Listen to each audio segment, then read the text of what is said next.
Një milioner kaloi vite të tëra pa buzëqeshur, derisa punsoi një pastruese të re dhe gjithçka ndryshoi. Ditën e parë, ajo theu një rregull të shtëpisë dhe zgjoi diçka që ai ishte përpjekur ta fshinte. Ajo që ndodhi më pas, askush në atë shtëpi nuk ishte i përgatitur ta shite. Nëse kjo histori e bukur të i kalimi dhe dashurie ju intereson, mos harroni të regjistroheni në kanalin ton dhe na thoni nga cili qytet po na ndiqni. Duke vazhduar. Vila në Kodrën e Diellit dukej si një kështjell heshtjeje. Çdo dhomë merrte frym me një rregull aq të rrept, saqë edhe ajri dukej se kishte frikë të qarkullonte lirisht. Artan Kelmendi e drejtonte atë hapësirë me të njëjtën saktësi që dikur kishte përdorur për të ngritur një perandori biznesi, por tani i gjithë ai vendosmëri shërbente vetëm për të mbajtur çdo gjë dhe çdo njeri në distancë.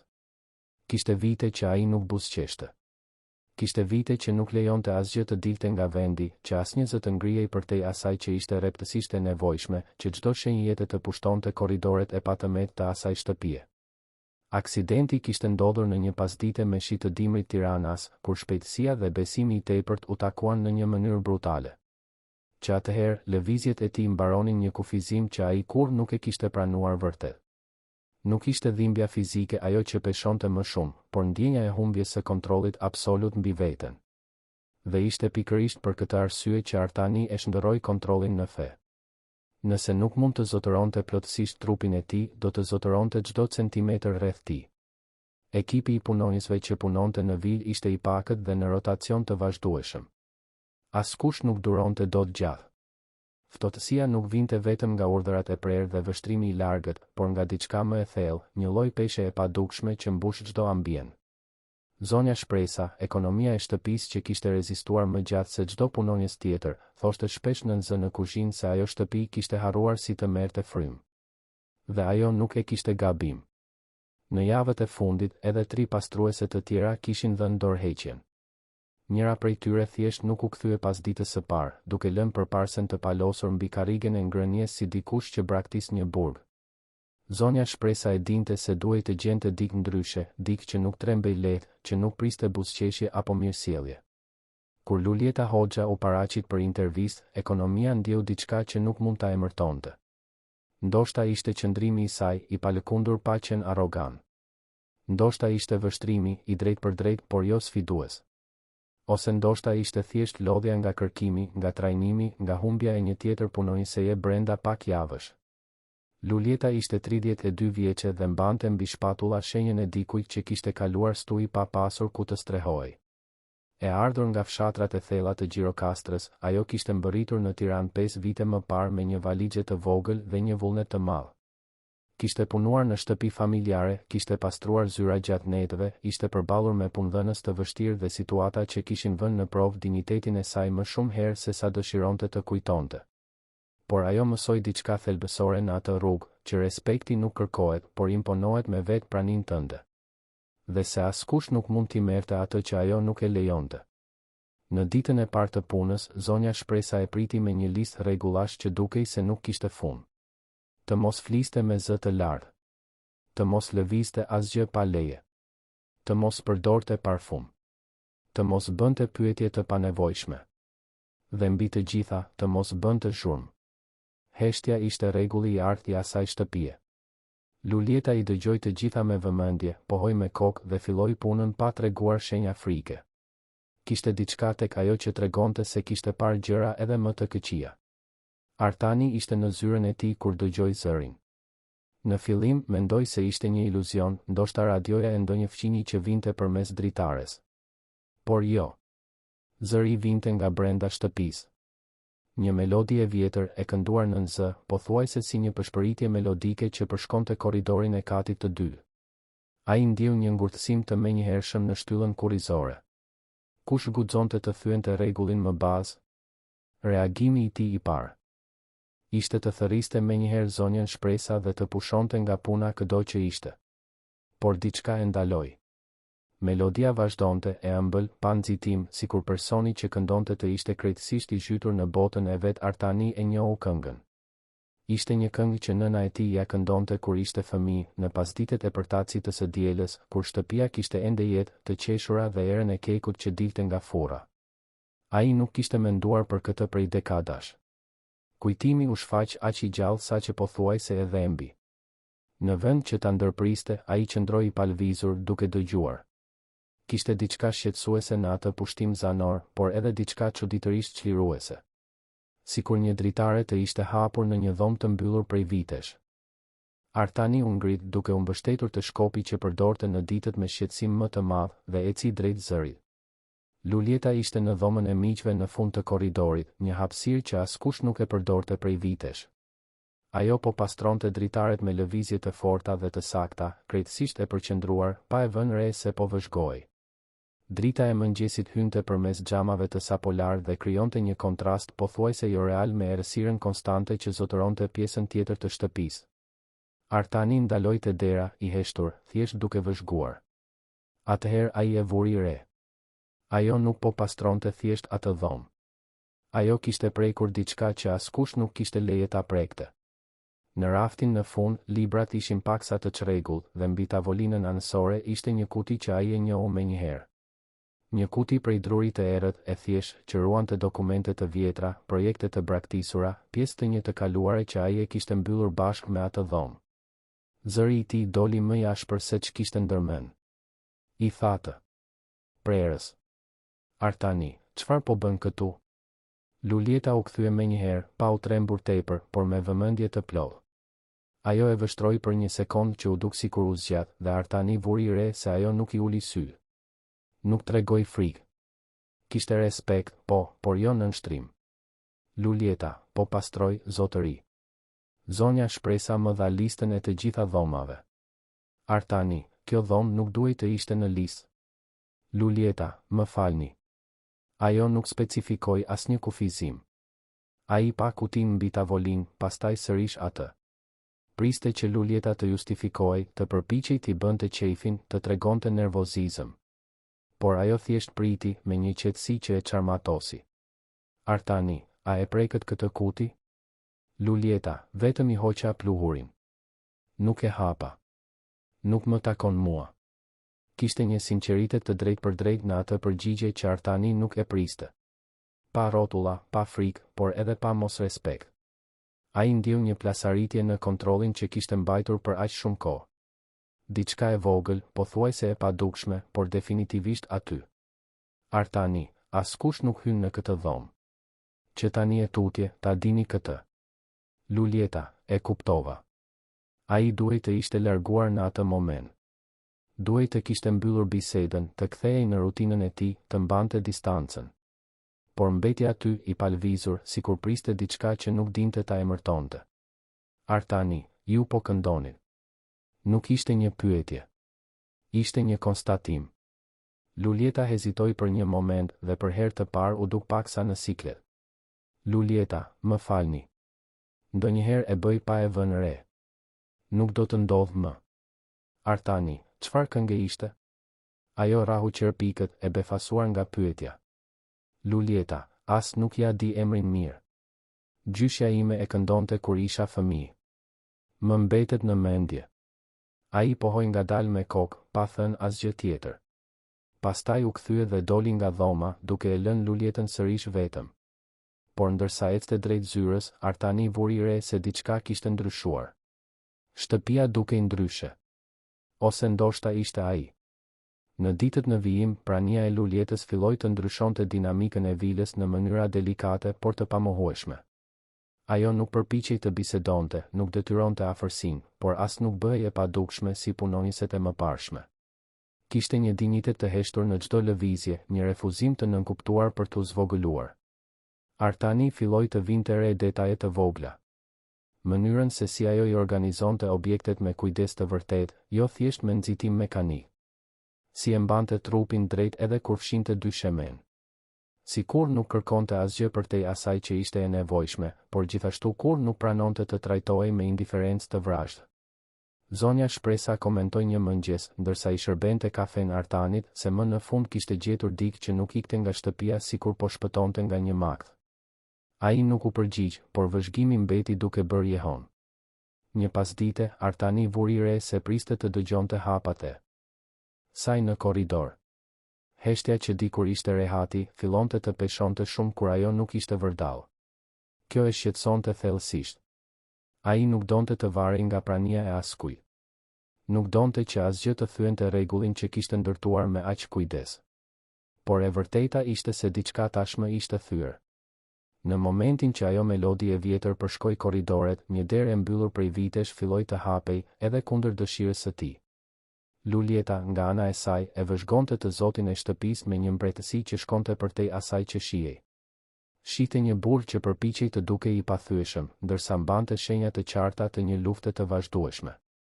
Vinte re se si ai detyronte lëvizjet në momente të caktuara, si shmangte kërkimin e ndihmës edhe kur kishte qartësisht nevojë, si i mbante të gjithë në distancë me një reptësi që dukej më shumë mbrojtje se sa zgjedhje. Ajo nuk ndjente mëshirë. Mëshira ishte një ndjenjë që të zvogëlonte, dhe ajo kishte mësuar të mos zvogëlonte askënd, as ata që dukeshin se kishin gjithçka. Por ndjente diçka tjetër. Ndoshta mirë kuptim. Shenjen e dikujt që gjithashtu kishte luftuar i vetëm kundër forcave më të mëdha. Dhe kështu, pa e kuptuar plotësisht asnjëri prej tyre, një lidhje filloi të formohej. Jo në fjalë, por në heshtje. Jo në gjeste të mëdha, por në detaje pothuajse të padukshme që vetëm kush është vërtet i vëmendshëm mund t'i kapë. Vila në kodrën e diellit vazhdonte të ishte një kështjell. Por tani, për herë të parë pas vitesh, kishte një plasaritje. E vogël, pothuajse e padukshme, por definitivisht reale. Dhe përmes kësaj plasaritjeje, diçka që Artani e kishte ndaluar të ekzistonte, filloi të gjente rrugën e kthimit. Diçka e thjeshtë, por e fuqishme. Diçka që ai as nuk e dinte se ishte ende i aftë ta ndjente. Shpresë. Javët në vijim sollën një ndryshim pothuajse të padukshëm në rutinën e vilës. Pothuajse, sepse për çdo që vëzhgonte me vëmendje, shenjat ishin aty. Artani filloi të dilte nga zyra në orare të ndryshme, gjithmonë kur e dinte se Lulieta do të punonte në një dhomë të caktuar. Nuk ishte me qëllim, i thoshte ai vetes. Ishte thjesht koincidencë. Por e vërteta këmbëngulte të shfaqej në detaje, kafja që pinte në dhomën e ndenjes në vend që ta merrte në zyrë, revista që shfletonte në bibliotekë ndërsa ajo pastronte raftet, koha që kalonte duke parë nga dritarja e korridorit pikërisht kur ajo kalonte në kopsht. Lulieta e vinte re, por nuk e tregonte. Vazhdonte punën e saj me të njëjtën efikasitet të heshtur, pa detyruar biseda, pa kërkuar vëmendje. Por kishte një vetdije në rritje për praninë e tij, një lloj energjie që mbush hapësirën edhe kur asnjëri prej tyre nuk fliste. Ishte sikur e gjithë shtëpia kishte filluar të merrte frymë ndryshe, më ngadalë, më me vëmendje. Ishte një të enjte me shi kur ndodhi biseda e parë e vërtetë. Artani ishte në bibliotekë kur dhimbja e shpinës u intensifikua pa pritur. Ai kishte injoruar shenjat gjatë gjithë mëngjesit, duke refuzuar të pranonte kufizimin e tij, duke e shtyr trupin përtej asaj që duhej. Kur u përpoq të ngrihej nga koltuku, lëvizja e papritur solli një therje aq të mprethë saqë ai nuk mundi ta fshehë plotësisht shqetësimin. Lulieta hyri në bibliotekë në atë moment, duke mbajtur produktet e pastrimit. Ajo e pa atë të hezitonte, dorën duke shtrënguar krahun e koltukut me forcë të tepërt, në fullën e tensionuar. Për një sekond, vështrimet e tyre u kryqëzuan. Artani priste të shihte mëshirë, atë shkëlqim të pagabueshëm të dikujt që sheh dikë të zvogëluar. Por nuk ishte kjo që gjeti. Lulieta thjesht i vendosi produktet mbi tavolinën anësore, u afrua pa nxitim dhe zgjati krahun. Lulieta, pranojeni ndihmën. Nuk është dobësi. Zëri i saj ishte i palëkundur, pa përbuzje. Artani hezitoi. Gjithë jeta e tij ishte ndërtuar mbi idenë e të mos varurit kurrë nga askush, të mos shfaqurit kurrë cenueshmëri. Por dhimbja ishte reale dhe dora e zgjatur nuk barte gjykim. Vetëm ofronte mbështetje. Ai e pranoi. Prekja ishte e shkurtër, vetëm sa ishte e nevojshme që Artani të gjente ekuilibrin dhe të ngrihej pas forcua shtyllën kurrizore. Por ai kontakt i thjesht bëri jehon në mënyrë të papritur. Kishte ngrohtësi në atë dorë, një siguri që nuk vinte nga forca fizike, por nga diçka më e thellë. Kur më në fund u ngrit në këmbë, Artani e lëshoi krahun e saj ngadalë, pothuajse me hezitim. Artani, faleminderit. Lulieta pohoi me kokë dhe u kthye në punë, sikur asgjë e jashtëzakonshme të mos kishte ndodhur. Por për Artanin, diçka ishte zhvendosur. Për herë të parë pas aksidentit, dikush e kishte ndihmuar pa e trajtuar si të brish. Pa e parë ndryshe. Pa fjalë të tepërta. Vetëm veprim i drejt për drejt, i respektueshëm, njerëzor. Në ditët që pasuan, momentet të vogla si ai filluan të shtoheshin. Një filxhan çaji që shfaqej mbi tavolinën e tij në oraret e sakta, kur ai zakonisht ndjente lodhje. Një batanie e vendosur mbi shpatullat e tij kur e zinte gjumi duke lexuar në koltukun e dhomës. Gjeste të thjeshta, pothuajse të padukshme, por që bërtisnin më fort se çdo fjalë. Artani nuk falënderonte drejt për drejt, por ndaloi së vëni në dyshim. Ndaloi së rezistuari. Një pasdite, ai e gjeti atë në kopshtin e pasëm, një hapësirë që askush nuk e kishte mirë mbajtur prej vitesh. Lulieta ishte ulur në gjunjë pranë një vazoje të braktisur, duke shkullur barrat e këqija me duar, pa doreza. Artani e vëzhgoi nga larg për disa minuta para se të afrohej. Artani, kopshtari vjen të premten. Lulieta pa lart, duke mbrojtur syt nga dielli me dorë. Lulieta, e di. Por kjo hapësirë po kërkonte vëmendje. Trëndafilat janë ende gjallë në gjithë këtë papastërti. Artani e pa vazon me vëmendje. Ai as nuk e mbante mend që kishte trëndafila aty. Nëna e tij I kishte mbjellë dekada më parë, para se gjithçka të ndryshonte, para se shtëpia të shndërrohej në një muze heshtjeje. Artani, nëna ime I ka mbjellë këto lule. Lulieta pastroi duart e përparësia dhe u ngrit në këmbë. Lulieta, ajo kishte shije të mirë. Janë trëndafila të vjetër, më rezistent se këta modernët. Kanë nevojë vetëm për pak kujdes. Ai mbeti aty I palvizur, duke parë ato bim pothuajse të harruara, dhe ndjeu diçka të çuditshme t'i shtrëngonte gjoksin.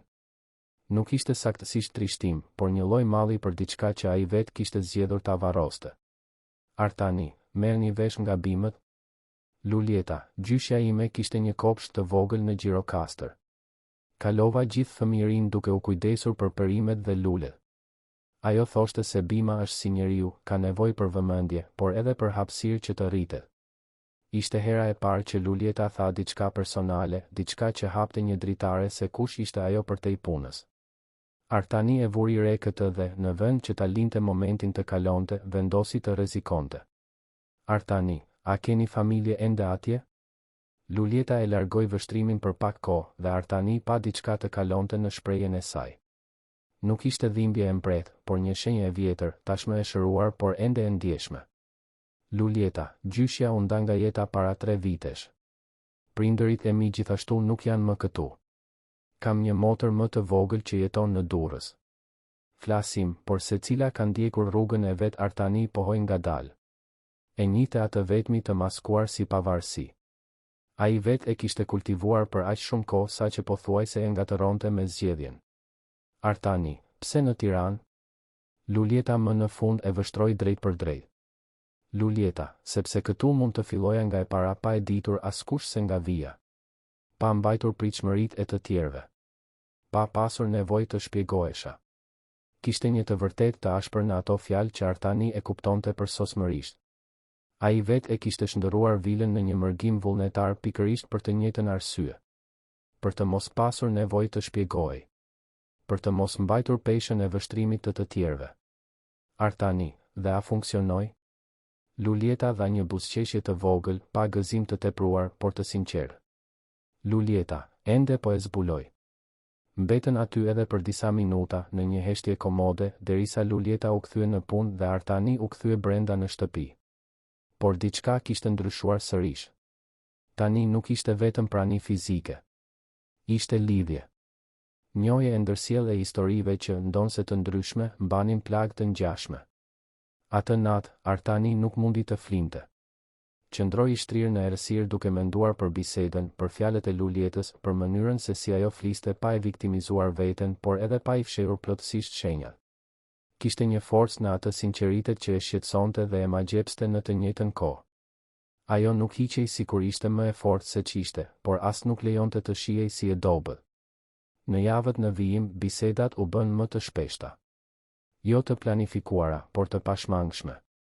Artani filloi të bënte pyetje. Për Gjirokastrën, për jetën në fshat, për atë se si ishte të rriteshe larg qytetit të madh. Lulieta përgjigjej me natyrshmëri, pa zbuluar gjithçka, por as pa u mbyllur plotësisht. Dhe, gradualisht, edhe ajo filloi të bënte pyetje. Për shtëpinë, për atë se si ishte më parë, për bibliotekën e madhe dhe nëse ai lexonte vërtet të gjithë ata libra. Ishte gjatë një prej këtyre bisedave që Artani përmendi për herë të parë diçka që e ruante prej vitesh. Ishin në dhomën e ndenjes, ai ulur në koltukun e zakonshëm, ajo duke organizuar librat që ai linte të shpërndar. Artani, dikur I lexoja nënës sime. Ajo kishte vështirësi me shikimin në vitet e fundit, kështu që unë zgjidhja një libër dhe ja lexoja me zë të larë. Lulieta ndaloi atë që po bënte dhe e vështroi. Lulieta, çfarë lloj librash I pëlqenin? Artani, romane të vjetra. Nga ata që askush nuk I lexon më. Ajo thoshte se historitë e dikurshme kishin më shumë shpirt. Lulieta buzëqeshi.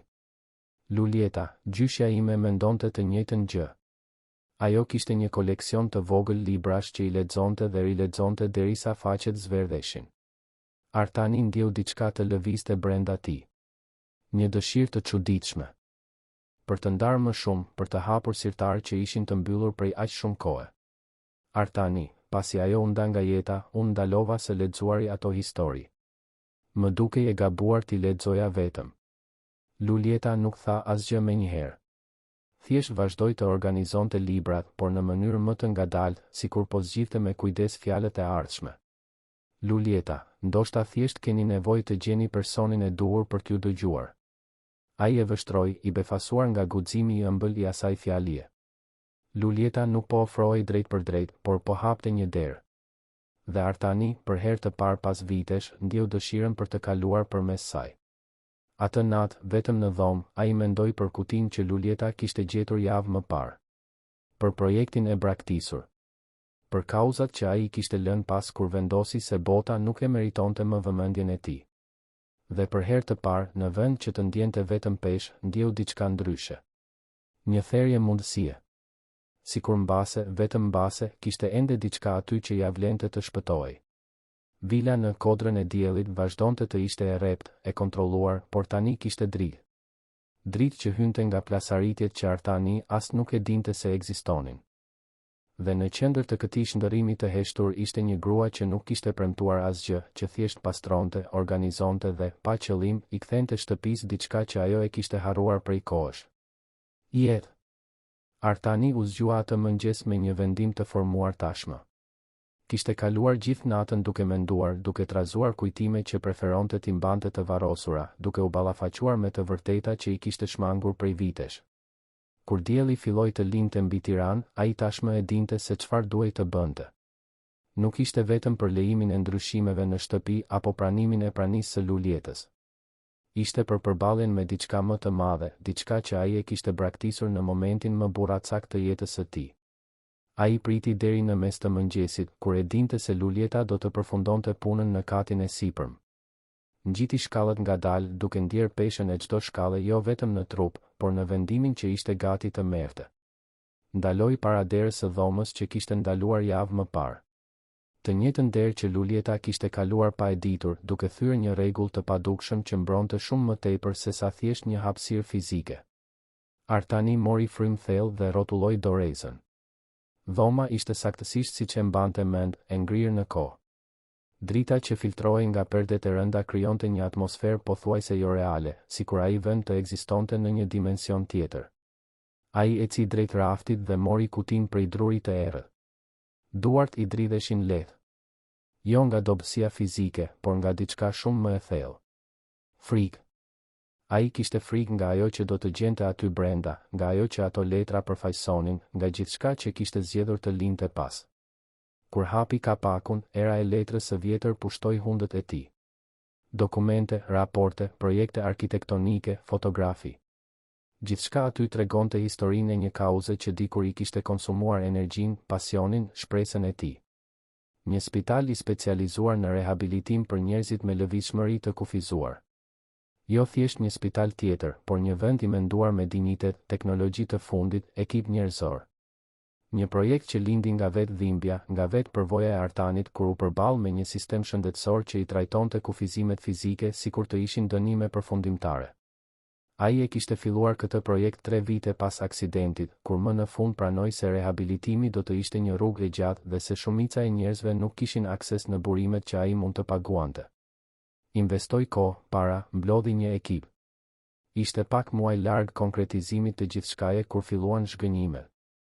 Zhdukje fondesh, tërheqje partnerësh, burokraci e pafund, njerëz që shihnin aty vetëm mundësi për fitim ndërsa ai shihte mision. Pika e fundit ishte kur ortaku i tij më i ngushtë, dikush tek i cili besonte plotësisht, e tradhtoi në mënyrë brutale, duke marrë një pjesë të investimeve dhe duke shkatëruar kontrata thelbësore. Artani I kishte mbyllur të gjitha. I mbylli dokumentet në atë kuti, në atë dhomë, dhe u betua të mos e prekte më atë temë. Ishte më e lehtë të kontrollonte zbrazëtinë e shtëpisë së tij sesa të përballej sërish me mundësinë për të besuar në diçka dhe për të parë gjithçka të shembet. Por tani, duke mbajtur ato letra në duar, Artani ndjente diçka ndryshe. Nuk ishte saktësisht dëshirë për të rifilluar. Ishte një shqetësim. Sikur ai projekt po kërkonte një shans të dytë, ose ndoshta ishte ai vetë që po e kërkonte. Zëri I Luljetës e nxori nga mendimet. Luljeta, më falni, nuk e dija që ishit këtu. Ai u kthye. Ajo ishte te dera, me një shprehje befasje të sinqertë. Artani vuri re se nuk e kishte mbyllur derën kur hyri, diçka që e bënte automatikisht gjithmonë. Artani, mund të hyni. Luljeta hezitoi, por hyri. Sytë e saj shkuan direkt te kutia e hapur. Luljeta, janë dokumentet që gjeta kur pastrova këtë dhomë. Artani, po. Ai nuk dinte si ta shpjegonte, as nuk ishte I sigurt nëse donte. Por diçka në atë moment kërkonte që ai të ndante diçka. Ndoshta ishte mënyra se si Luljeta e vështronte, pa kuriozitet pushtues, thjesht me vëmendje të vërtetë. Artani, ishte një projekt. Një spital. Për njerëz si unë. Luljeta bëri disa hapa më afër, duke parë dokumentet e shpërndara mbi tavolinë. Luljeta, çfarë ndodhi? Artani ndjeu peshën e pyetjes. Mund të jepte një përgjigje të shkurtër, sipërfaqësore, teknike. Por nuk ishte kjo që doli. Artani, hoqa dorë. Kur gjërat u bën të vështira, kur njerëzit më zhgënjyen, unë thjesht I mbylla të gjitha dhe u hoqa sikur nuk kanë ekzistuar kurrë. Luljeta mori një nga planet arkitektonike me kujdes, duke studiuar detajet. Luljeta, kjo këtu është e bukur. Shihni vëmendjen me çdo hapësirë. Ka rampa të buta, korridore të gjerë, kopshte terapeutike. Kush e ka projektuar këtë ka menduar për dinjitetin, jo vetëm për funksionin. Artani ndjeu diçka t'i shtrëngonte gjoksin. Ajo kishte parë saktësisht atë që ai ishte përpjekur të krijonte. Artani, unë e projektova bashkë me një ekip. Doja të ishte ndryshe nga çdo gjë që ekziston. Doja që njerëzit të ndiheshin njerëz, jo thjesht pacient. Luljeta e vendosi planin mbrapsht dhe e vështroi drejt për drejt. Luljeta, pse ndaluat? Artani, sepse të besosh dhem. Të investosh energji në diçka dhe ta shohësh të shembet dhem. Është më e lehtë të mos provosh. Luljeta qëndroi në heshtje për një moment dhe Artani mendoi se ajo do të pajtohej, do të thoshte diçka të butë dhe të paqartë. Por nuk ndodhi ashtu. Luljeta, me gjithë respektin, zotëri, kjo është gënjeshtër. Ai rahu qerpikët, I befasuar nga sinqeriteti. Artani, si kështu? Luljeta, nuk është më e lehtë. Ju e dini që nuk është. Të jetosh në këtë shtëpi, duke kontrolluar çdo detaj, duke mbajtur gjithçka dhe gjithkënd në distancë, duke parandaluar çdo ndryshim, kjo nuk është e lehtë. Është raskapitëse. Ju keni zgjedhur rrugën më të vështirë dhe jeni hequr sikur ishte mbrojtje. Artani ndjeu zemërim fillimisht. Kush mendonte ajo se ishte që t'i fliste kështu? Por zemërimi zgjati vetëm pak sekonda para se të shndërrohej në diçka tjetër. Njohje. Ajo kishte të drejtë. Absolutisht të drejtë. Artani, po ti? Edhe ti zgjodhe rrugën e vështirë? Luljeta buzëqeshi, por ishte një buzëqeshje e ngarkuar me përvojë. Luljeta, çdo ditë. Por të paktën unë e di që kam zgjedhur. Nuk sillem sikur ishte fati apo rrethana. Unë shihem në pasqyrë dhe e di që çdo vendim ishte I imi. Mbetën aty, përballë njëri tjetrit, në një moment të vërtetë të ashpër që asnjëri prej tyre nuk e priste. Artani kuptoi se ishte paradikuj që nuk e kursente, që nuk kishte frikë ta ballafaqonte, por që e bënte këtë pa mizori. Me sinqeritet. Dhe kjo ishte më e rrallë se çdo pasuri që ai zotëronte. Artani, a keni pasur nevojë ndonjëherë për spital publik? Pyetja e kapi Lulietën në befasi. Ajo e largoi vështrimin për pak kohë. Lulieta, po. Disa herë. Artani, dhe si ishte? Lulieta mori frym thellë para se të përgjigjej. Lulieta, poshtëruese në shumicën e rasteve. Jo për faj të mjekëve apo infermierëve, por për shkak të sistemit. Të presësh orë të tëra, ndonjëherë ditë. Të trajtohesh si numër. Të shohësh njerëz që heqin dorë nga mjekimi sepse nuk gjejnë dot ndjekje. Gjyshja ime në muajt e fundit pati nevojë për fizioterapi. Arritëm të bënim 3 seanca në 6 muaj. 3.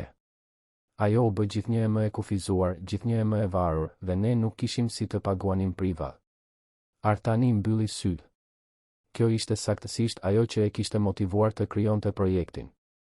Njerëz si gjyshja e Lulietës, si ai vetë do të kishte qenë sikur të mos kishte para. Njerëz që meritonin dinitet, jo lëmosh. Artani, nëse do ta rifilloja këtë projekt, a mendoni se do t'ia vlente?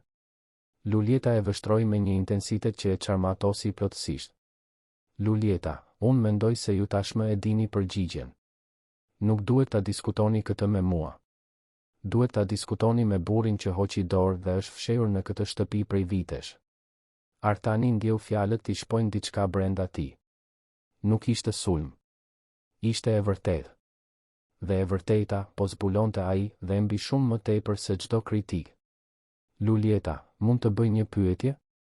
Artani, mundeni. Lulieta, pse ma treguat këtë sot? Ai nuk kishte një përgjigje të gatshme. Ose më mirë, kishte disa, por asnjë që mund ta formulonte me fjalë pa u dukur tepër i ekspozuar. Artani, sepse jeni personi i parë pas vitesh që hyn në këtë shtëpi dhe më trajton si njeri.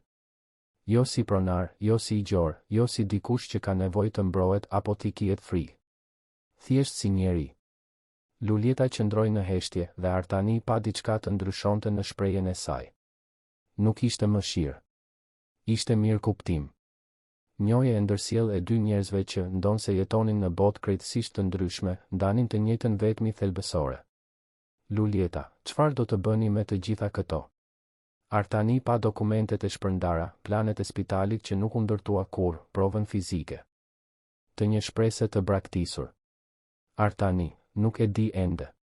Por mendoj se duhet të ndaloj së ushtruari sikur nuk ekzistojnë.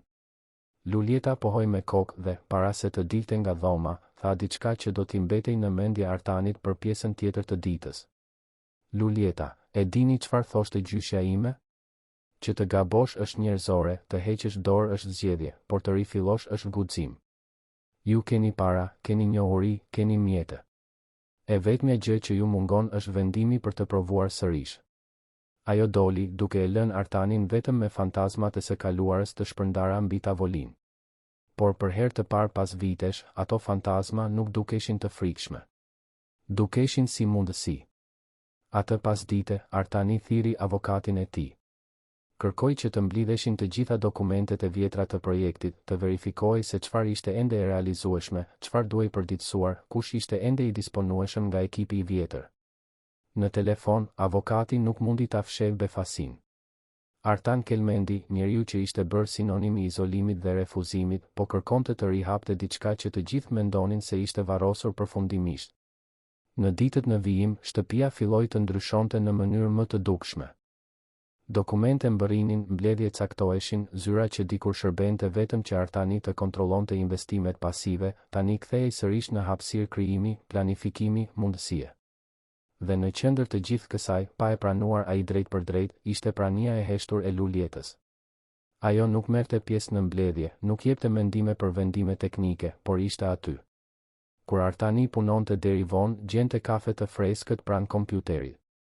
Kur frustrimi me burokracinë e bënte të mendonte të hiqte dorë sërish, mjaftonte të kryqëzohej me të në korridor për të kujtuar pse po e bënte atë gjë. Një natë, pas një mbledhjeje veçanërisht të vështirë, Artani e gjeti atë në kopsht. Trëndafilat që ajo kishte shpëtuar javë më parë tani po lulëzonin, duke sjellë ngjyrë dhe jetë në një hapësirë që dukej e vdekur. Lulieta po uiste bimët me kujdes, krejtësisht e zhytur në punë. Artani, janë bërë të bukura. Lulieta u kthye, duke buzëqeshur. Lulieta, kishin nevojë vetëm për vëmendje. Njësoj si njerëzit. Ai u afrua, duke qëndruar pranë saj. Heshtja mes tyre ishte komode, e ngarkuar me mirëkuptim të ndërsjellë. Artani, faleminderit. Lulieta, për çfarë? Artani, sepse më kujtove që jam ende i Zotit të provoj. Ajo e vështroi dhe në atë moment, në dritën e ëmbël të perëndimit Tiranas, Artani kuptoi se diçka kishte ndryshuar. Nuk ishte vetëm admirim apo mirënjohje. Ishte diçka më e thellë, më e rrezikshme, më reale. Ai po dashurohej. Jo me idenë e dikujt, por me gruan e vërtet që ishte aty, me dhe në duar dhe të vërtetën në sy. Dhe gjëja më e frikshme ishte të kuptonte se ndoshta edhe ajo po ndjente të njëjtën gjë. Vila në kodrën e diellit nuk ishte më një kështjell. Ishte shtëpi. Dhe për herë të parë pas vitesh, Artani nuk kishte frikë nga kjo. Muajt në vijim sollën një shndërrim që askush në vilën e kodrës së diellit nuk mund ta kishte parashikuar. Artani jo vetëm që rifilloi projektin e spitalit, por u zhyt në të me një intensitet që befasoi edhe avokatët dhe konsulentët e tij më të ngushtë. Mbledhjet ndodhnin pothuajse çdo ditë, arkitektët konsultoheshin, ekipet mjekësore intervistoheshin, trojet vlerësoheshin. Shtëpia që dikur ishte muze heshtjeje, tani vibronte nga lëvizjet, bisedat, planet. Zonja shpresa e vëzhgonte gjithçka me një përzierje lehtësimi dhe shqetësimi. Lehtësim sepse më në fund shite pronarin e saj të kthehej në jetë, të kishte një qëllim përtej kontrollit obsesiv. Shqetësim sepse e dinte saktësisht se çfarë po e shkaktonte këtë ndryshim dhe e njihte shumë mirë se si funksiononte bota për të besuar se do të ishte e thjeshtë. Artani dhe Lulieta tani kalonin orë të tëra duke biseduar. Ajo që filloi si shkëmbime të shkurtra në korridor, evoluoi në biseda të gjata në bibliotekë, në kopsht, në dhomën e ndenjes. Ajo sillte perspektiva që ai nuk i kishte menduar kurrë, detaje praktike që arkitektët nuk i mendonin, nevoja reale që raporte teknike nuk i kapnin. Lulieta fliste për përvojën e dikujt që e njihte sistemin shëndetësor nga ana më e vështirë, të dikujt që kishte qenë në radhët e pafundme, në dhomat e pritjes së pakëndshme, para profesionistëve të raskapitur dhe të dehumanizuar nga mbingarkesa. Në një pasdite të së shtunës, Artani i kërkoi asaj të shihte projektet e reja arkitektonike. Ishin të shpërndara mbi tavolinën e bibliotekës, plane të detajuara që tregonin çdo ambient të spitalit të ardhshëm. Artani, dua mendimin tuaj të sinqertë. Jo si punonjëse, por si dikush që e kupton atë që po përpiqem të bëj. Lulieta studioi vizatimet me vëmendje, duke kaluar gishtat mbi linjat që shënonin korridoret, dhomat, zonat e përbashkëta. Artani vëzhgonte çdo reagim, çdo rrudhje të ballit, çdo buzëqeshje të vogël kur diçka i pëlqente. Lulieta, këtu, në zonën e pritjes së fizioterapisë. Është e gjerë, ka dritare, ndriçim të mirë natyror. Kjo është e rëndësishme. Gjyshja ime i urrente vendet e mbyllura, thoshte se dukeshin si burg. Por ka një gjë që mungon. Artani, çfarë? Lulieta, një hapësirë në ajër të pastër. Jo vetëm kopsht dekorativ, por një vend ku njerëzit mund të qëndrojnë gjatë rehabilitimit. Pemë, hije, ndoshta një shatërvan me ujë. Duket luks, por nuk është. Është dinjitet. Është të kujtosh që je ende gjallë, jo thjesht duke u mjekuar. Artani e shënoi menjëherë duke vizualizuar tashmë se si ta përfshinte atë në projekt. Lulieta vazhdoi ekzaminimin. Lulieta dhe dhomat. A janë individuale? Artani, shumica po. Disa të përbashkëta për raste specifike, por i dham për parësi privatësisë. Lulieta, mirë. Të ndash dhomën kur je i pambrojtur është e tmerrshme. Nuk mund të pështetesh mirë, nuk ke ku të qash pa u parë, nuk ke kontroll mbi asgjë. Zëri i saj mbarte një peshë që Artani e njohu menjëherë. Ajo po fliste nga përvoja. Artani, a keni qenë e shtruar në spital? Lulieta hezitoi, por u përgjigj. Lulieta, 2 herë. Një herë kur isha 15 vjeçe, problem me apendicitin që u vonua për t'u diagnostikuar. Një tjetër kur isha 23, pas një episodi më serioz. Asgjë që nuk ka kaluar, por ishin përvoja që të lënë shenjë. Artani donte të pyeste më shumë, të kuptonte se çfarë kishte ndodhur, por kuptoi se ajo kishte ndarë atë që mundej në atë moment. Ai e respektoi kufirin. Artani, pra, ju e dini saktësisht pse çdo detaj ka rëndësi. Lulieta e vështroi drejt për drejt. Lulieta, unë e di që kur je i brish, gjërat e vogla bëjnë dallim të madh. Një dritare që hapet, një karrige e rehatshme për vizitën, një tualet vërtet i aksesueshëm, jo vetëm në letër. Ju po mendoni për të gjitha këto, dhe kjo është e rrallë. Diçka në mënyrën se si ajo foli, në mënyrën se si e vështronte atë, e bëri Artanin të kuptonte se aty po ndodhte shumë më tepër se sa një bisedë për arkitekturën. Ata po ndërtonin diçka bashkë. Jo vetëm një projekt, por një lidhje që po thellohej çdo ditë, çdo shkëmbim, çdo moment të cenueshmërisë së përbashkët. Artani, Lulieta, duhet t'ju falenderoj. Lulieta, për çfarë? Artani, sepse më bëre të besoj se ende ja vlen të provoj. Sepse nuk më le të vazhdoja të fshihesha. Ajo u skuq lehtë, duke e larguar vështrimin sërish te projektet. Lulieta, unë thjesht thash atë që duhej thënë. Ju jeni ai që bë të zgjedhjet e vështira. Artani bëri një hap në drejtim të saj, duke zvogëluar distancën mes tyre. Ajri u duk se ndryshoi, u ngarkua me një tension që asnjëri prej tyre nuk dinte mirë si ta emërtonte. Artani, nuk është vetëm projekti. Është gjithçka. Mënyra se si I ktheve jetën kësaj shtëpie. Mua. Lulieta ngriti syt dhe për herë të parë Artani pa tek ajo një cenueshmëri që ajo zakonisht e fshite mirë. Vështrimet e tyre u gozhduan dhe për një moment u duk sikur diçka përfundimtare ishte gati të ndodhte. Por telefoni I Artanit ra duke thyer momentin. Ai u përgjigj me frustrim të dukshëm dhe biseda e tërhoqi sërish në botën e bizneseve, vendimeve, afateve. Kur e mbylli, Lulieta tashmë ishte larguar duke rimarrë qëndrimin profesional. Lulieta, do të përfundoj punën lart. Artani donte t'i kërkonte të qëndronte, por fjalët nuk dolën. Ajo doli nga biblioteka, duke lënë pas vetëm parfumin e lehtë dhe ndjenjen e një momenti të humbur. Në javët në vijim, tensioni mes tyre vetëm u rrit. Vështrime që zgjasnin më shumë se ç'duhej. Duar që pothuajse prekeshin gjatë kalimit të dokumenteve. Heshtje të ngarkuara me fjalë të pathëna. Artani e dinte se po kalonte një territor të rrezikshëm. Lulieta punonte për të. Diferenca shoqërore mes tyre ishte abisale. Ai ishte I vetëdijshëm për gjithçka që e bënte atë tërheqje problematike. Por vetëdia racionale nuk e fshinte atë që ndjente. Lulieta, nga ana e saj, luftonte kundër ndjenjave të veta. Ajo e dinte vendin që zinte në atë shtëpi, e dinte se si bota do ta shite çdo afrim mes tyre. Nuk ishte naive. Kishte punuar mjaftueshëm kohë në shtëpi të njerëzve të pasur për të njohur historitë, gjykimet, kurthet. Por Artani ishte ndryshe. Ose të paktën, ajo donte të besonte se ishte. Ishte një natë me shitës së martës kur gjithçka pothuajse ndryshoi.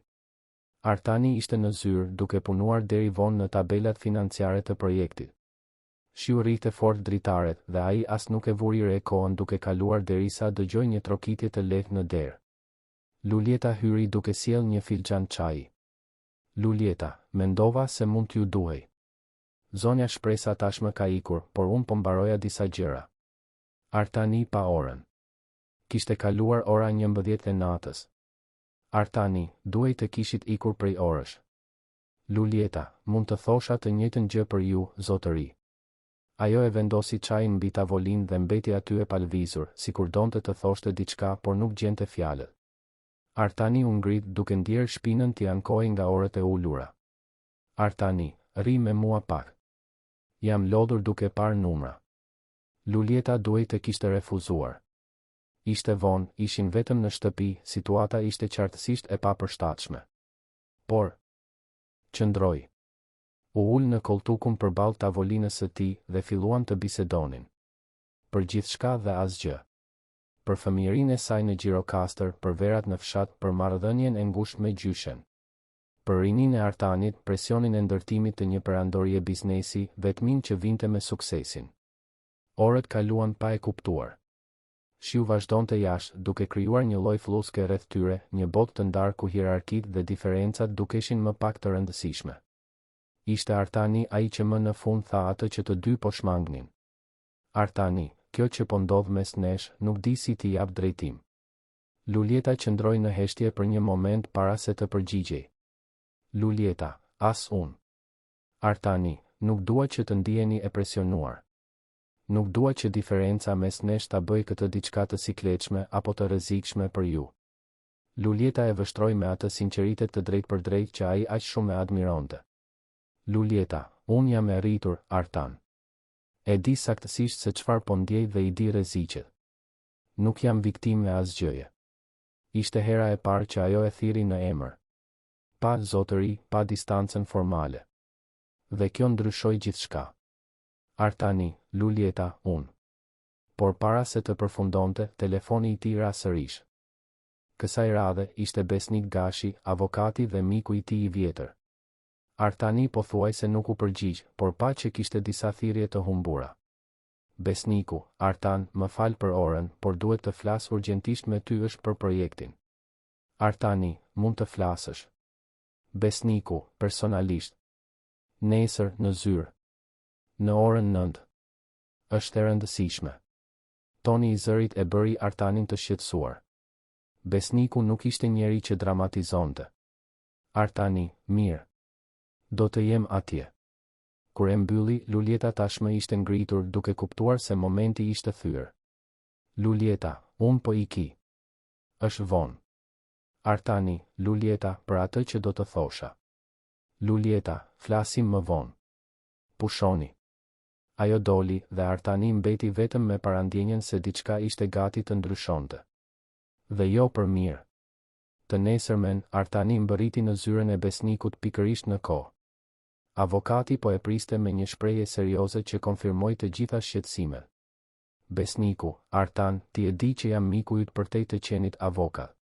Prandaj duhet të jem i drejtë për drejtë. Po flasin për ty dhe punonisen. Artani ndjeu stomakun t'i shtrëngoi. Artani, kush po flet? Besniku, njerëz të rrethit tënd. Siç duket, dikush ju ka parë duke biseduar tepër afër, ka vënë re ndryshime në sjelljen tënde. Po ngren pyetje për qëllimet e saj duke sugjeruar se po manipulohesh. Artani, kjo është qesharake. Besniku, e di. Por duhet të kuptosh se si duket kjo. Një burr i pasur i vetëm prej vitesh, pa pritur i afërt me një pastruese.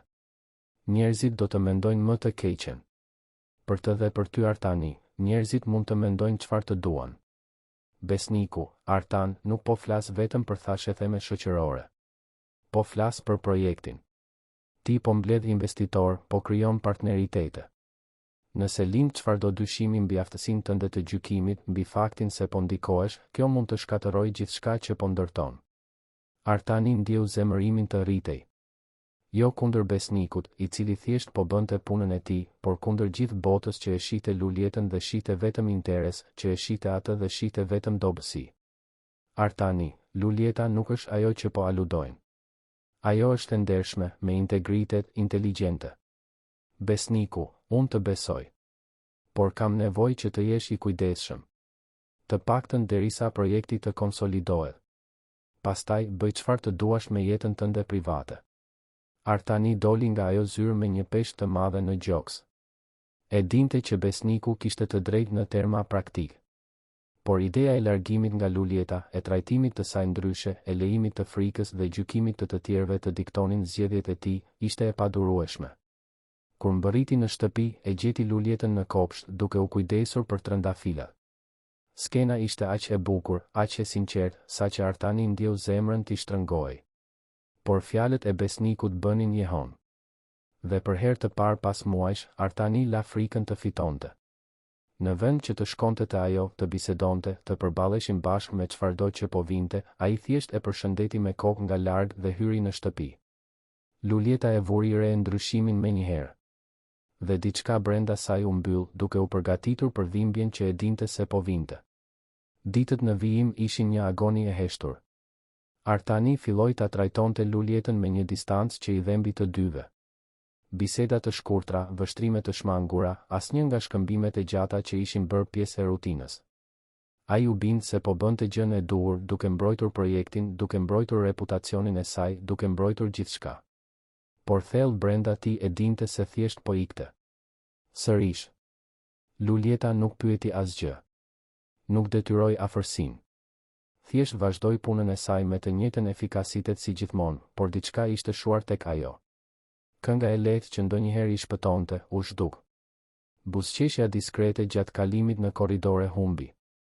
Ajo ishte aty fizikisht, por prania e vërtet, ajo që kishte shndërruar shtëpinë, po tërhiqej. Pak nga pak. Zonja Shpresa e vëzhgonte gjithçka me zemër të thyrë. Një mëngjes, ndërsa Lulieta po pinte kafe vetëm në kuzhinë, ekonomia nuk duroi dot më. Zonja Shpresa, çfarë ndodhi mes jush?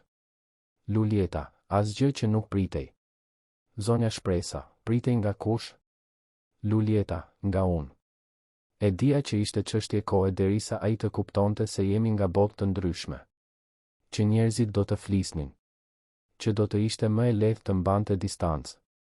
Zonja Shpresa, dhe ti do ta pranosh këtë pa folur? Lulieta pa filxhanin e kafes në duar. Lulieta, zonja Shpresa, unë kam kaluar gjithë jetën duke luftuar për të mbajtur dinjitetin tim. Për të mos lejuar askënd të më bënte të ndihesha më pak. Unë nuk do të përgjërohem për t'u parë si e barabartë. Nëse ai zgjodhi të besonte atë që thonë të tjerët, atëherë nuk është burri që unë mendova se ishte. Zonja Shpresa, ai ka frikë. Kjo nuk do të thotë se nuk i intereson. Lulieta, frikën e kuptoj. Të gjithë kanë. Por të zgjedhësh mbrojtjen e rehatisë tënde në vend që të përballesh me frikën, kjo është gjë tjetër. Dhe unë nuk mund të rri duke pritur që dikush të vendos nëse jam e denjë për respekt apo jo. Biseda u ndërpre kur Artani hyri në kuzhinë. Klima u bë menjëherë e tensionuar. Zonja Shpresa u largua diskretisht duke i lënë të dy vetëm. Artani përgatiti një kafe në heshtje. Lulieta qëndroi e ulur duke përfunduar të sajën. Sikleti ishte pothuajse i prekshëm. Ishte Artani ai që më në fund foli, por jo atë që duhej. Artani, Lulieta, kam nevojë që të kuptoni se ekzistojnë gjëra që shkojnë përtej asaj që duam. Lulieta ngriti syt dhe ai pa aty një ftohtësi që nuk e kishte parë kur më parë. Lulieta, e kuptoj përsosmërisht, zoti Kelmendi. Kthimi në trajtimin formal ishte si një shuplag. Artani e ndjeu, por nuk diti si ta kthente mbrapsht. Artani, nuk është për ju. Është për projektin, për atë që njerëzit mund të mendojnë. Lulieta, njerëzit gjithmonë do të mendojnë diçka. Çështja është nëse keni guxim të bëni atë që besoni pavarësisht kësaj. Artani ndjeu kritikën, por në vend që ta njihte, u mbroj. Artani, ju nuk e kuptoni presionin me të cilin po përballem. Projekti varet nga investitorët, nga partneritetet, nga kredibiliteti. Lulieta, dhe prania ime kërcënon kredibilitetin tuaj. Nuk ishte një pyetje. Ishte një konstatim dhe dhembi. Artani, nuk ishte kjo që thash. Lulieta, por ishte ajo që deshët të thoshit. Ajo u ngrit, lau filxhanin dhe e vendosi në vend me lëvizje të sakta dhe të kontrolluara. Lulieta, me leje, duhet të punoj. Artani donte të bërtiste, të thoshte se e kishte gabim, se kishte frikë ta humbiste, se fjalët e besnikut e kishin bërë të dyshonte për gjithçka, përfshirë edhe veten. Por nuk tha asgjë. Thjesht e la të dilte. Situata u përkeqësua në javën e ardhshme kur besniku u shfaq në vil i shoqëruar nga Teuta Kastrati, një sipërmarrëse me ndikim që kishte shprehur interes për të investuar në projekt. Artani duhej ta kishte njoftuar Lulietën, duhej të kishte përgatitur terrenin, por nuk e bëri. Teuta ishte gjithçka që pritej nga dikush i shoqërisë së lartë tiranase. Elegante, e artikuluar, por me një vështrim që vlerësonte dhe gjykonte gjithçka rreth saj. Kur Lulieta kaloi në përdhom duke shërbyer kafe, sipërmarrësja e vëzhgoi me një vëmendje që shkonte përtej mirësjelljes së thjeshtë. Pasi Lulieta doli, Teuta nuk humbi kohë. Teuta, Artan, a mund të bëj një vëzhgim personal? Artani, sigurisht. Teuta, kujdes me punonjësit që kalojnë kufi. E di që ke qenë për një kohë të gjatë vetëm këtu, por është e rëndësishme të mbash distancë profesionale. Veçanërisht tani që po rifillon biznese serioze. Artani ndjeu zemërimin t'i rritej, por besniku ndërhyni para se ai të mund të përgjigjej. Besniku, Teuta, jam i sigurt që Artani di si ta drejtoj shtëpinë e tij. Teuta, pa dyshim. Është thjesht një këshill mikeje. Kam parë shumë burra me qëllime të mira të mashtrohen nga njerëz që shohin vetëm mundësi. Artani duhej ta kishte mbrojtur Lulietën në atë moment. Duhej ta kishte bërë të qartë se ajo nuk ishte asgjë nga ato që Teuta po aludonte. Por fjalët nuk dolën. Frika nga humbja e investimit, nga komprometimi i projektit, e paralizoi atë. Lulieta, e cila ishte në korridor dhe dëgjoi gjithçka, ndjeu diçka të thyej brenda saj. Nuk ishte befasi. Ishte konfirmim. Artani kishte zgjedhur. Dhe zgjedhja nuk përfshinte mbrojtjen e saj. Ajo priti që mbledhja të mbaronte, priti që të gjithë të iknin. Pastaj trokiti në derën e zyrës së Artanit. Lulieta, kam nevojë të flas me ju, zotëri. Artani kuptoi nga toni i zërit se diçka nuk shkonte. Artani, hyni. Lulieta hyri, por nuk u ul. Qëndroi në këmbë, drejt, me një dinjitet që situata përpiqej t'ia merrte. Lulieta, po jap dorëheqjen. Artani ndjeu sikur dy shemeja i iku nën këmbë. Artani, çfarë? Pse? Lulieta, sepse unë nuk do të qëndroj në një vend ku prania ime shihet si kërcënim apo oportunizëm. Artani, Lulieta, ju e dëgjuat bisedën. Lulieta, e dëgjova. Dhe dëgjova gjithashtu heshtjen tuaj. Ju nuk më mbrojtët. Lejuat që të flisnin për mua sikur të isha dikush që po përpiqet të përfitoj nga ju. Artani u ngrit duke u përpjekur të afrohej, por ajo bëri një hap pas. Artani, nuk mund të krijoja konflikt në atë moment. Investimi i saj është vendimtar për projektin. Lulieta dha një buzëqeshje të hidhur. Lulieta, dhe unë nuk jam. E kuptova përsosmërisht. Artani, nuk është kjo. Lulieta, atëherë çfarë është? Ma shpjego, Artan. Ma shpjego se si kalove javë të tëra duke më trajtuar si të barabartë, duke më kërkuar mendime, duke ndarë ëndrat, duke më parë sikur unë kisha rëndësi. Dhe tani je këtu duke mbrojtur heshtjen tënde sepse një investim është më i rëndësishëm se dinjiteti im. Artani ndjeu dëshpërimin t'i rritej. Ajo kishte të drejtë. Absolutisht të drejtë. Artani, Lulieta, unë po përpiqesha të mbroja projektin. Gjithçka që ndërtuam bashk. Lulieta, ne nuk ndërtuam asgjë bashk. Ju përdorët idetë e mia, historinë time, dhimbjen time për t'i dhënë shpirt projektit tuaj. Por kur erdhi koha të më përfshinit vërtet, të më njinit si dik që ishte pjesë e kësaj, ju zgjodhët të më fshinit. Fjalët ishin si thika, duke prerë sepse ishin të vërteta. Artani, po përpiqesha t'ju mbroja edhe juve. Nëse njerëzit fillojnë të flasin, reputacioni juaj mund të shkatërohet. Lulieta, reputacioni im? Artan, unë jam një pastruese. Unë nuk kam reputacion për të mbrojtur në botën e tyre. Ajo që kam është dinjiteti im. Dhe ju po më kërkoni të heq dorë prej tij për të mos ju vënë juve në siklet. Artani, nuk është kjo që po kërkoj. Lulieta, atëherë çfarë po kërkon? Që unë të rri e heshtur ndërsa më trajtojnë si oportuniste? Që të pranoj të jem e padukshme kur është e përshtatshme dhe e pranishme kur keni nevojë për mendimet e mia? Që të pres me durim derisa ju të vendosni nëse jam e denjë për t'u parë? Artani nuk kishte përgjigje. Të paktën asnjë që nuk do të ekspozonte plotësisht burracakërinë e tij. Lulieta vazhdoi dhe tani kishte lot në sy, ndonse zëri mbetej i palëkundur. Lulieta, mendova se ishit ndryshe. Mendova se duke kaluar në përdhimbje, në përkufizime, duke u trajtuar si më pak i aftë, ju do të kuptonit se çfarë është të gjykohesh nga pamja, nga pozita shoqërore, nga gjëra që nuk përcaktojnë se kush jeni. Por e kisha gabim. Artani, Lulieta, të lutem. Lulieta, kur hapët atë kuti, kur treguat projektin, unë pash një burr që luftonte për t'u kthyer të besonte. Dhe unë besova tek ai. Besova se ai ishte i Zotit të përballej me frikën, të bënte të drejtën edhe kur ishte e vështirë. Por ai burr u zhduk në momentin kur erdhi presioni. Dhe në vend të tij mbeti vetëm dikush që zgjedh rrugën më të lehtë. Artani ndjeu çdo fjalë si një grusht. Sepse ishin të vërteta. Sepse ai kishte bërë saktësisht atë. Ishte kthyer të fshihej. Artani, unë mund ta ndryshoj këtë. Mund ta rregulloj.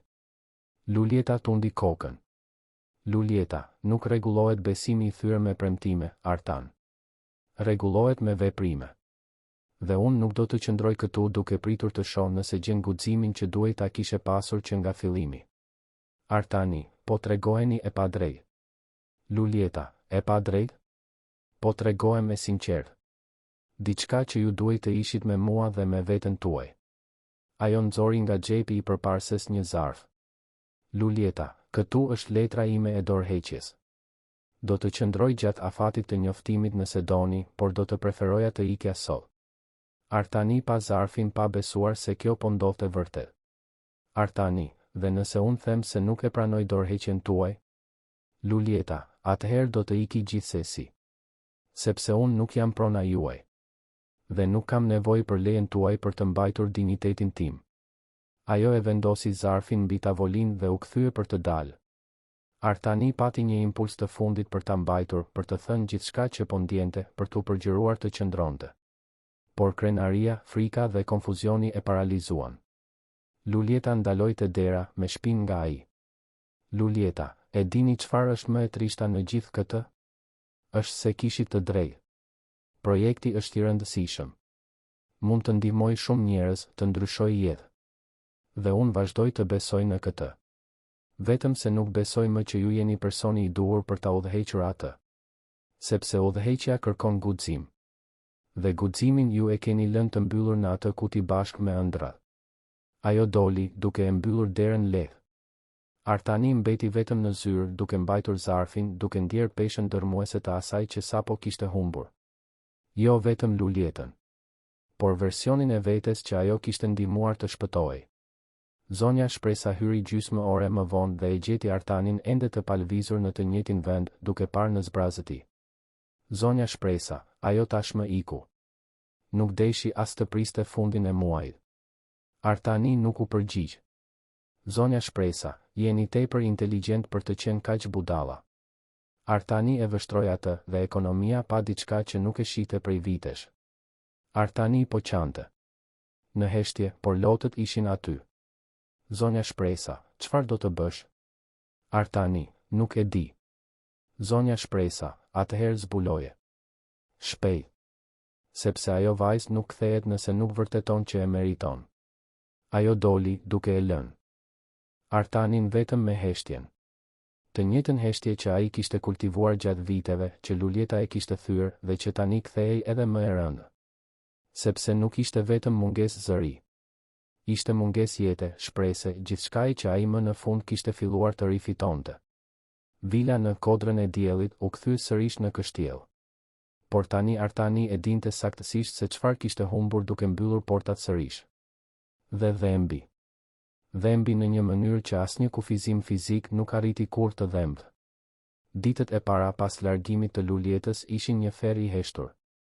Artani u përpoq të shytej në punë, të përdorte projektin si shpërqendrim, por gjithçka në atë spital, në çdo plan, në çdo vendim, mbante praninë e saj. Sugjerimet që ajo kishte dhënë, detajet që kishte vënë re, shpirti që kishte ndihmuar të ndërtohej. Nuk kishte asnjë mënyrë për t'i shpëtuar. Zonja Shpresa punsoi një pastruese të re, një grua efikase dhe të edukuar që bënte gjithçka siç duhej. Por ishte pikërisht kjo. Vetëm punë. Shtëpia u bë sërish e patëmet dhe e vdekur.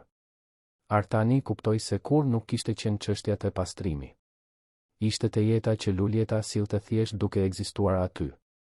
Në natën e 4, Artani ishte në zyrë kur besniku I telefonoi për të konfirmuar një mbledhje me Teuta Kastratin. Sipërmarrësja ishte zotuar për një investim të rëndësishëm dhe gjithçka po ecte në mënyrë të përsosur. Të paktën kështu thoshte besniku. Por Artani nuk ndjeu asgjë. Asnjë fitore, asnjë kënaqësi. Vetëm zbrazët e tij. Besniku, Artan, a je mirë? Dukesh I largët. Artani, po mendoja. Besniku, për çfarë? Artani, për atë se sa kushton të bësh gjën e duhur. Besniku, si kështu? Artani, do ta kuptosh së shpejti. 2 ditë më vonë, Artani caktoi një mbledhje me Teuta Kastratin. Por kësaj radhe, ai do të ishte ai që do të diktonte kushtet. Teuta mbërriti pikërisht në kohë në zyrë, elegante si gjithmonë, duke sjellë kontratat gati për nënshkrim. Artani e priti me edukat, por kishte diçka ndryshe tek ai. Një vendosmëri që ajo nuk e priste. Artani, Teuta, para se të nënshkruajmë asgjë, duhet të sqaroj diçka. Teuta, sigurisht. Ndonjë problem me kushtet? Artani, jo me kushtet financiare. Me kushtet etike. Teuta rudhi ballin. Teuta, nuk po ju kuptoj. Artani, në vizitën tuaj të fundit në shtëpinë time, bëtë komente për një punonjëse timen. Sugjeruat se ajo mund të ishte duke u përpjekur të përfitonte nga unë, që unë duhej të mbaja distancë. Teuta, Artan, ishte thjesht një këshill mikeje. Njerëzit në pozicionin ton duhet të kenë kujdes. Artani, dhe unë duhet ta bëj të qartë se Luljeta Hoxha nuk ishte thjesht një punonjëse. Ajo ishte thelbësore që ky projekt të kthehej në ekzistencë. Idetë që ju lëvduat, ndjeshmëria e projektit, vëmendja ndaj detajeve që bëjnë dallim real në jetën e njerëzve, shumë prej tyre erdhën nga ajo. Nga përvoja e saj, nga historia e saj, nga inteligjenca e saj. Teuta u ndje dukshëm në siklet. Teuta, Artan, nuk desha të ofendoja. Artani, por ofenduat. Dhe më keq, unë e lejova. Qëndrova në heshtje kur duhej të kisha mbrojtur dikë që meritonte respekt. Dhe kjo më turpëron më shumë se çdo gjë. Teuta, unë e kuptoj pozicionin tuaj, por nuk shoh se si kjo ndikon në partneritetin ton. Artani mori frym thellë. Pjesa tjetër do të ishte më e vështira. Artani, ndikon sepse unë nuk mund të ndërtoj një spital që mbron dinjitetin njerëzor, ndërsa lejoj që paragjykimi dhe gjykimi të diktojnë zgjedhjet e mia personale. Nëse do të jemi partner, ju duhet të kuptoni se vlerat e mia nuk janë të negociueshme. Dhe një prej tyre është trajtimi i njerëzve për atë që janë, jo për pozicionin që zënë. Teuta qëndroi në heshtje për një kohë të gjatë. Artani priste që ajo të ngrihej dhe të ikte. Priste të humbiste investimin. Por kishte një paqe në këtë mundësi. Sepse për herë të parë pas një kohe të gjatë, ai po bënte zgjedhjen e duhur, pavarësisht kostos. Teuta më në fund foli. Teuta, keni të drejtë. Gjova pa njohur. Dhe kjo ishte vogëlsi nga ana ime. Më falni. Artani pohoi me kokë, duke e pranuar. Teuta, dhe për vajzën, Luljetën. A punon ende me ju? Artani, jo. Ajo dha dorëheqjen. Për fajin tim. Teuta, atëherë duhet të bëni diçka për këtë në vend që të rini këtu duke nënshkruar kontrata. Artani e vështroi atë, i befasuar. Teuta, bashkëshorti im bëri diçka të ngjashme me mua para shumë vitesh. La që ajo që mendonin të tjerët të fliste më fort se ajo që ndjente. Po thuaj se humbi gjën më të mirë që kishte pasur ndonjëherë. Ai pati fat që unë i dhash një shans të dytë. Por vetëm pasi ai vërtetoi se e meritonte. Artani ndjeu diçka të ndryshonte. Nuk ishte vetëm për projektin. Ishte për jetën. Për guximin për të jetuar përtej frikës. Atë pas dite, Artani doli për herë të parë pas vitesh nga zona e rehatis që kishte ndërtuar. Mori makinën dhe u drejtua për në zonën e kombinatit në Tiranë, në adresën që zonja Shpresa me vështirësi e kishte gjetur. Një ndërtesë e thjeshtë, shumë ndryshe nga vilat e Kodrës së Diellit. Ngjiti shkallët deri në katin e tretë dhe trokiti në derë. U deshën disa sekonda derisa ajo të hapte. Kur pas se kush ishte, shpreja e Luljetës përziu befasin me një ashpërsi mbrojtëse. Luljeta, çfarë po bëni këtu? Artani, kam nevojë të flas me ju. Luljeta, nuk kemi asgjë për të biseduar. Artani, e di që nuk e meritoj, por po ju kërkoj 5 minuta. Luljeta hezitoi. Një pjesë e saj donte ta mbyllte derën. Por një pjesë tjetër, ajo që ende ruante shpresë edhe duke u përpjekur të mos e ruante, u dorëzua. Luljeta, 5 minuta. Ajo nuk e ftoi të hynte. Mbetën aty, në korridor. Artani, gabova. Plotësisht. Lash frikën të fliste më fort, lash që opinioni i të tjerëve të kishte më shumë rëndësi se ajo që unë e dija se ishte e vërtetë. Dhe ju lëndova. Luljeta kryqëzoi krahët. Luljeta, dhe tani doni që unë të them se gjithçka është në rregull? Artani, jo. Dua që ta dini se po ndryshoj vërtet. Bisedova me Teuta Kastratin. E bëra të qartë se ju ishit thelbësore për projektin dhe se nuk pranoj që askush t'ju zvogëloj. Luljeta, dhe ajo e pranoj? Artani, po. Por edhe sikur të mos e kishte pranuar, unë do ta kisha refuzuar investimin e saj. Luljeta e vështroi atë, duke kërkuar shenja gënjeshtre, manipulimi. Por gjeti vetëm sinqeritet. Luljeta, pse? Pse tani? Artani, sepse humbja juaj më tregoi atë që vërtet kisha frikë të humbisja. Nuk ishte projekti, nuk ishin parat, nuk ishte reputacioni. Ishte shansi për të qenë personi që ju më ndihmuat të kujtoja se mund të isha. Lotët filluan të formoheshin në sytë e Lulietës, por ajo nuk i la të binin. Lulieta, Artan, ju më lënduat. Thellësisht. Nuk mjafton vetëm të thuash fjalë të bukura për ta rregulluar këtë. Artani, e di. Prandaj nuk erdha t'ju kërkoj të ktheheni. Erdha t'ju kërkoj leje për të vërtetuar se kam ndryshuar. Me kohë, me veprime, me të vërtetë. Lulieta qëndroi në heshtje, duke luftuar me zemrën e saj. Lulieta, po sikur të them se nuk dua t'ju jap atë shans. Artani, atëherë do ta respektoj. Por para kësaj duhet t'ju tregoj diçka. Ai nxori nga xhepi një dokument. Artani, projekti i spitalit u regjistrua sot. Dhe ka emrin tuaj këtu. Si konsulente e përvojës së pacientit. Me njohje zyrtare, kredite dhe pjesëmarrje në rezultate. Nuk është nder. Është njohje e asaj që keni ndërtuar bashkë me mua. Lulieta mori dokumentin me duar që i dridheshin. Emri i saj ishte aty i shtypur zyrtar. Jo si punonjëse. Si pjesë thelbësore. Lulieta, Artan, nuk di çfarë të them. Artani, nuk keni nevojë të thoni asgjë tani. Por është edhe një gjë tjetër. Ai mori frym thellë. Artani, guri i parë i spitalit do të vendoset pas 2 muajsh. Dhe do të dëshiroja që ju të ishit atje. Jo për mua. Por për njerëzit që do të ndihmohen nga diçka që ju ndihmuat të krijoj. Lulieta i la lotët më në fund të binin. Lulieta, nuk e di nëse mund të besoj sërish. Artani, e kuptoj. Dhe nuk do të bëj presion. Por ndërsa ju vendosni, unë do të vazhdoj të vërtetoj. Çdo ditë, në çdo mënyrë që të mundem, që ju kishit të drejtë për mua. Që unë mund të jem burri që përballet me frikën në vend që të fshihet prej saj. Ai u kthye për të ikur, por Lulieta e thirri. Lulieta, Artan. Ai ndaloi. Lulieta, kur hapët atë kuti, kur vendosët të provonit sërish, çfarë ju dha guxim? Artani e vështroi atë me një sinqeritet të dhimbshëm. Artani, ju. Të shija dik që ka kaluar në për aq shumë gjëra dhe megjithatë nuk la që bota ta ngurtësonte plotësisht. Kjo më tregoi se ishte e mundur. Që mund të ishe i fortë pa qenë i mbyllur. Lulieta fshiu lotët. Lulieta, do të mendohem. Për gjithçka. Por mos më kërkoni.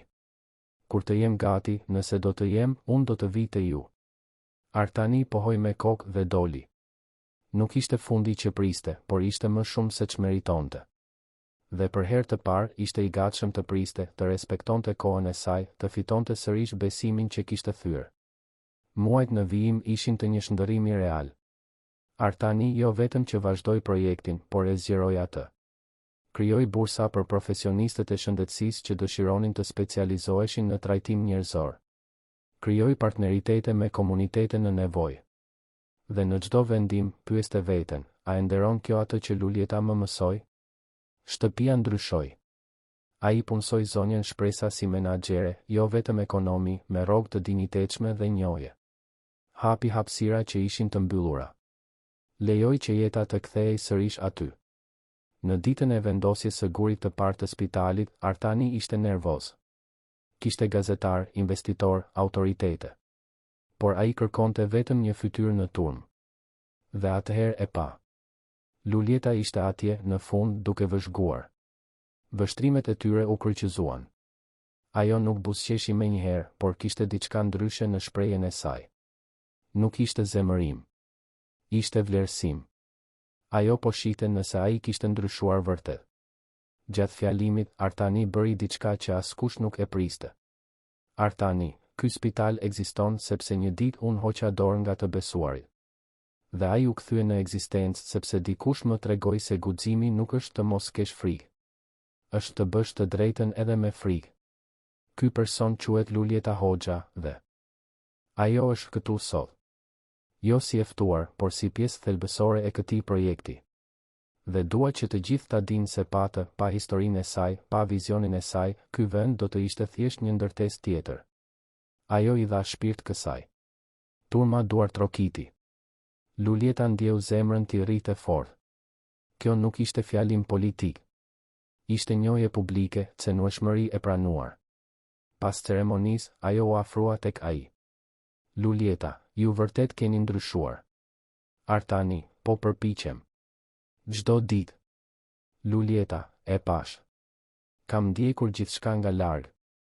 Ndryshimet, vendimet, mënyrën se si po e drejtoni projektin. Artani, dhe? Lulieta dha një buzëqeshje të vogël, por të sinqertë. Lulieta, dhe mendoj se mund të jap një shans të dytë. Por me kushte. Artani, cilat? Lulieta, sinqeritet gjithmonë. Pa fshehur, pa mbrojtur tepër, pa vendosur vetëm për atë që është më e mira për mua. Jemi të barabartë ose nuk jemi asgjë. Artani, jemi të barabartë. Lulieta, dhe nëse njerëzit flasin? Artani, le të flasin. I vetmi opinion që ka rëndësi është i joni. Ajo zgjati dorën.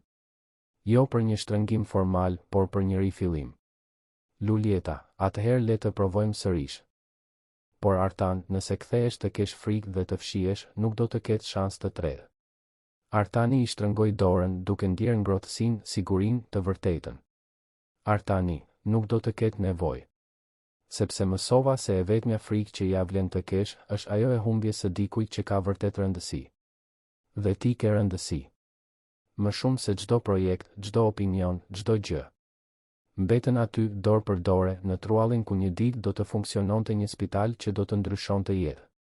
Por ndryshimi më i madh tashmë kishte ndodhur. Jo në tullat që do të ngriheshin, por në dy njerëzit që u takuan kur më pak e prisnin dhe u shndërruan bashkë. Vila në kodrën e diellit nuk u bë kur më një kështjell. U bë shtëpi. Me zë, me jetë, me papërsosmëri. Artani kur nuk e la frikën të fitonte më. Dhe Lulieta kur nuk pati nevojë të vërtetonte vlerën e saj, sepse gjeti dikë që më në fund e shihte ashtu siç meritonte gjithmonë të shihej. Të barabartë. Vite më vonë, kur spitali po funksiononte plotësisht duke ndryshuar jetë siç kishin ëndërruar, Artani dhe Lulieta ecnin nëpër korridore duke vëzhguar pacientët në rehabilitim. Ai mbante dorën e saj dhe ajo këndonte në zë të njëjtën melodi të vjetër që një ditë kishte thyer heshtjen e një shtëpie të vdekur. Dhe në kopshtin terapeutik që ajo kishte sugjeruar, mes trëndafilave që kishin rilindur, ishte një pllak e thjeshtë, dedicuar të gjithë atyre që besojnë se të rifillosh është gjithmonë e mundur. Sepse në fund nuk ishte një ngjarje e madhe që ndryshoi gjithçka. Ishte dikush që hyri pa premtuar asgjë, theu rregulla pa qëllim dhe solli mbrapsht atë që ai kishte ndaluar të ekzistonte. Diçka e thjeshtë, por e fuqishme. Diçka që ai as nuk e dinte se ishte ende i Zotit ta ndjente. Dashuri.